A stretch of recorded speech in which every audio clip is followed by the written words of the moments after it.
The Turn 4 Perspective. Weekly dirt racing news brought to you by Brooke John Peer. Hello, everyone, and welcome back to episode 9 of the Turn 4 Perspective. This week, we only have one series that raced this past weekend, but we do have a ton of drama in the racing world with both late models and sprints. So without further ado, let's jump right into it. The series that raced this past weekend was the American Sprint Car Series, and on Thursday, they were at Tulsa Speedway. They had two races at Tulsa, and the one race was won by Sam Hafertepe Jr., and the other was by Seth Bergman. And then on Friday and Saturday, they went to Creek County Speedway, and this was their grand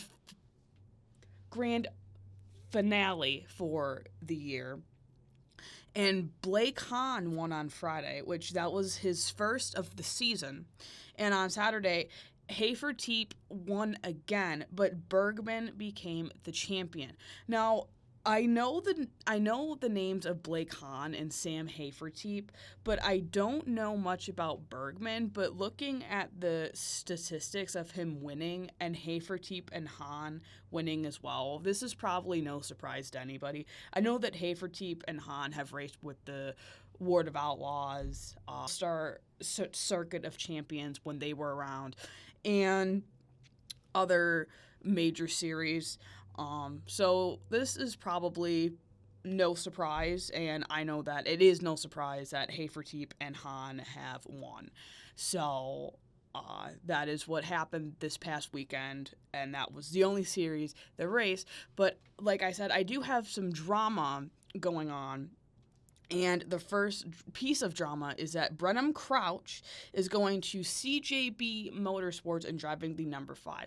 Now, you'll remember that I mentioned that Spencer Baston was leaving CJB Motorsports and the number 5 and going to Rudine Racing. But now Brenham Crouch has replaced Spencer Baston and is going to be driving that number 5. So it's interesting to see how in just a matter of a few weeks, a driver has already been replaced. I don't know who's going to be taking over the number 1 that Brenham Crouch had, but that will probably come out soon enough. And again, I don't even know if Brenham Crouch is going to be staying with High Limit Racing, of which he was racing before with the number 1. And I also don't know if Spencer Baston with Rudine will be staying with High Limit Racing either. But moving on, now we're to the late models. The first piece of news for the late models is that Max McLaughlin, who said that he was done with GR Smith's 22 Star team, is now going to Nice Motorsports. I'm not exactly sure about Nice Motorsports or what it is. In fact, I've never even heard of it before now. But McLaughlin does have a new ride. So he will still be competing with the World of Outlaws late models, but he won't be with the 22 Star. Now, speaking of the 22 Star, though, Drake Troutman is officially the driver of the 22 Star now. So Max McLaughlin is out and Drake Troutman is in. So the 22 Star and GR Smith's team will still be around in the late model world, but it won't be Max McLaughlin, it will be Drake Troutman. So both drivers will still be competing, but they have swapped rides and are with different teams now, which I find extremely interesting. Now, before we get to the big banger bomb of the week, the second biggest news of the week is that the All-Star Circuit of Champions is coming back. I don't know when it's coming back or what tracks they're going to, but I did see somewhere on social media, and people were sharing it, that the All-Star Circuit of Champions is coming back for the 2025 season. I seen the All-Star Circuit of Champions, I believe in 2021, and they were really good. But with High Limit coming out and the World of Outlaws remaining, I don't know what drivers are going to be with what, or if the ASCS is going to be merging with them.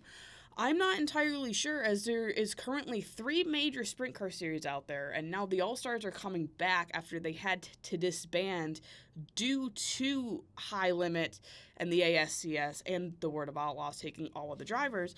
But it'll be interesting to see what they do and if they do it correctly.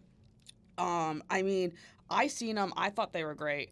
So I just wonder if drivers are going to be with them now, and if that is part of the reason why there's so many team changes, so many people leaving, swapping cars, whatever.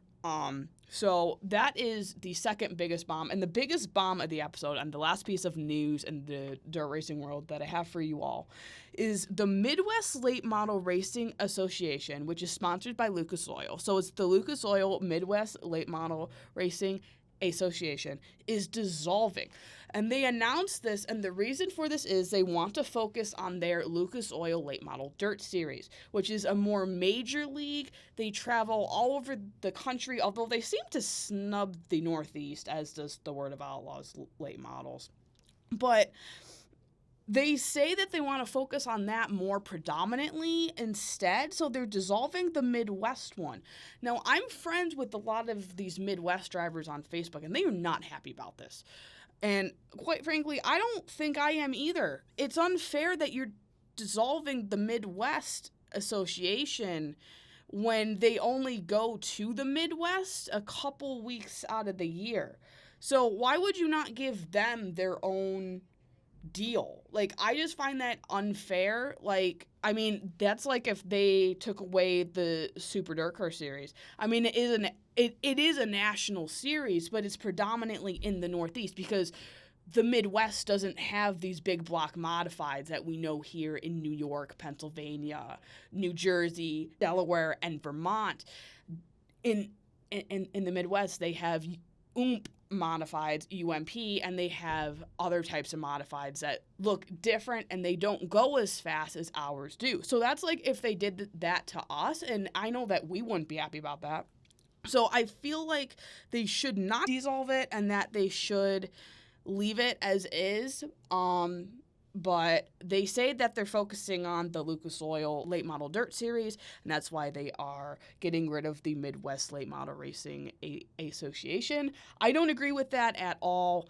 I feel like they shouldn't do it, but, I mean, we aren't involved, so we have to go with what they're giving us, and that's what they're giving us. But anyway, that is all the news that I have for you this week. I will continue to bring you the news as it comes, and it might be a couple weeks, but during the off season, there's a lot of drama, and as we're finding out, there is already so much drama, and it's not even into the depth of the off season yet. I know that I don't cover NASCAR, but NASCAR is getting a lot of stuff too. So if you're into that, go scour the internet. You'll find something. But please continue to send me feedback, updates, anything that you want covered. And I am looking forward to bringing you the latest dirt racing news as I get it. And I will see you in the next episode.